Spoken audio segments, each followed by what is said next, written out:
trying way too hard. Are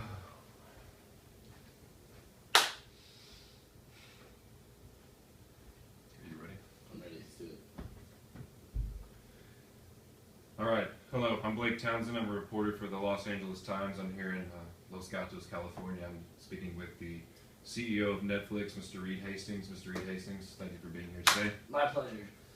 Now, Netflix is currently in the process of organizing a contest to improve its Cinematch algorithm.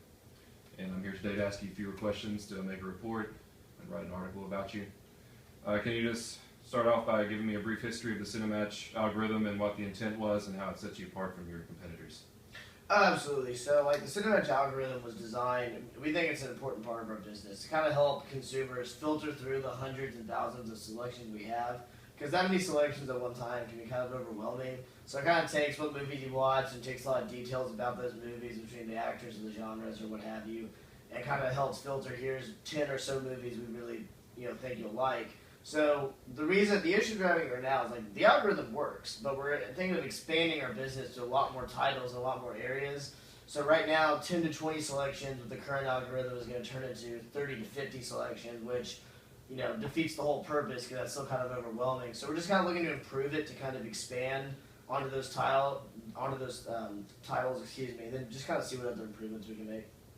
Okay, so you mentioned that you want to improve upon the algorithm. Now, what are some of the options that you've considered for the improvement, and how did you finally settle upon the decision to crowdsource with your team? So one of the original options we had was kind of an obvious one. We were just going to go to a consulting firm that works in Silicon Valley that specializes in this kind of thing. And then one of our other executive boards had this idea that I was pretty excited about, which is just go to some IT graduate school somewhere and offer this as a case study type of thing. Just kind of see what we can do. Like in Wisconsin, they did this in the 1800s to try to fix their roads so people could drive on them better. Well, why can't we do that now? And so then we started talking about which university do we want to go to, which market do we want to pick, and realized that if we do this crowdsourcing thing, we actually don't have to. So then we can use any of the universities we want and get a much bigger pool. So you're not limiting yourself just to the Silicon Valley area, but they can still, in fact, participate in this contest. But you're not just limiting yourself. Oh yes, absolutely. Anyone in Silicon Valley can participate. Anyone anywhere can participate. Whether you're an IT grad student, a consultant, or just some kid in Indonesia who's just really good on computers and wants to show us what they got. We're open to all sorts of possibilities. Right. Okay. Now, what kind of reward did you decided on for this contest? Obviously, participants need some kind of incentive to continue submitting ideas. So we have a few possibilities in mind. We kind of came up with a few because we are tailoring to anyone in the globe can participate in this. We don't know what everyone in the globe wants. We kind of have a few options so that whoever wins can kind of get their pick. The first option is, if you do this and it's really good and we like what you have and you improve the company, you're a valuable resource and we'd love to have you come on board and work on Netflix. So we'd offer a starting job, not entry-level perks, something significantly higher that would compensate them for the work they've done, the work we think they'll do, and all that. The other option is we're thinking about issuing some more stock in the near future, and we would, set aside some of that for the winner, so they could have, part of their portfolio would be in the growing Netflix company.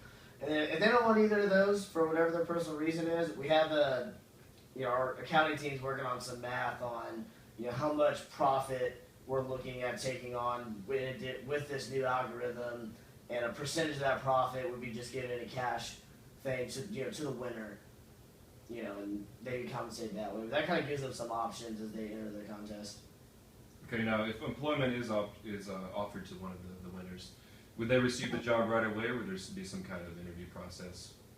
So, in a large way, the contest is an interview process. That kind of proves they're capable of, coming on board to our team. But, we have a different culture, and, as in any business, you have to fit in with the culture to be successful. And if we feel that you coming on board, despite your skills, is going to deter the success of some of our other employees, then, that's not good. That's not something we can bring onto our team. But I really doubt that'll be an issue. We've looked at some really good people for this, but if that is an issue, we'll kind of deal with that as it comes. Okay, now if they do have a problem with working in an office environment with other people, would you consider maybe like a work-at-home opportunity? Absolutely. So, our culture is definite based on, I don't really care how you do it. I'm not going to micromanage you or where you do it. we want it done and we want it done well. And if you can do that from home, we're more than happy to work something out to help accommodate that. Right. I think that'd be a pretty good option for someone that maybe wins the contest who lives across the world and doesn't want to relocate to California or something like that. So. Absolutely. All right. Now, for the team of individuals that are responsible for providing the winning algorithm, how do you go about determining who possesses the intellectual property? Is it going to be property of Netflix, or would you actually pay dividends or royalties? Would they be paid out to the people that participate? So the winner, whatever algorithm we use, is going to be property of Netflix. And so like every entry-level position, every entrance into the contest, submission we get initially is not going to be rewarded or compensated, and we're not going to take ownership of every single one of those. But it's a multi-staged contest, and as we get into some of the higher stage, we haven't decided which one exactly yet.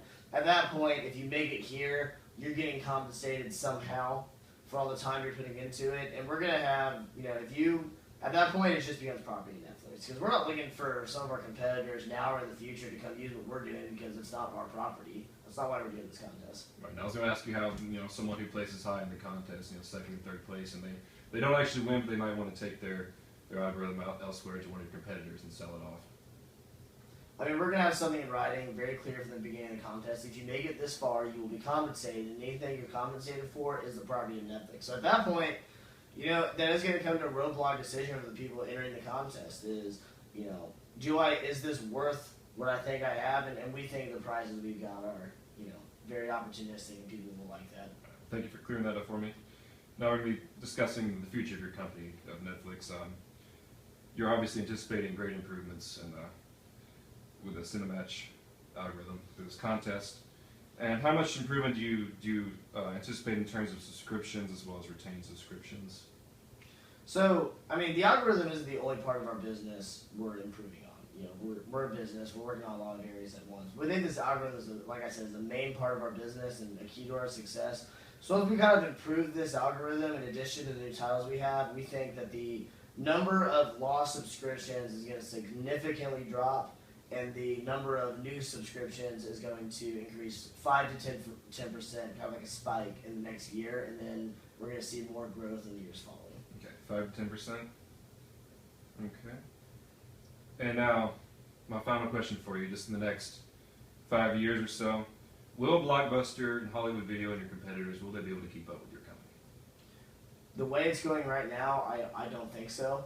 I think we're definitely a first mover in the new way the consumers are going to want to do video rental. I think we've really kind of stepped into something here. We're a first mover, as I said. So let's say, Blockbuster, for example. If they decide they want to move away from the brick and mortar stores and do online stuff like we do, will they take part of the market share? Yes.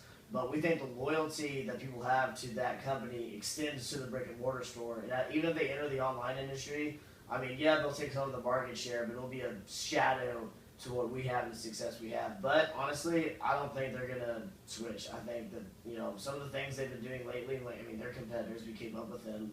Some of the things we do lately look like they're really just trying to enhance their brick and mortar locations. So Hollywood Video, kind of more of the same. The way it's going now, I think we'll be a lone standard in this industry for a long time. So Netflix is the future? I would say so. All right, well, Mr. Hastings, I appreciate you for allowing me to come visit with you today. It was my pleasure. Thank you very much. Thank you very much. Oh, that was beautiful. Oh my God, I didn't even turn it on. I'm just kidding.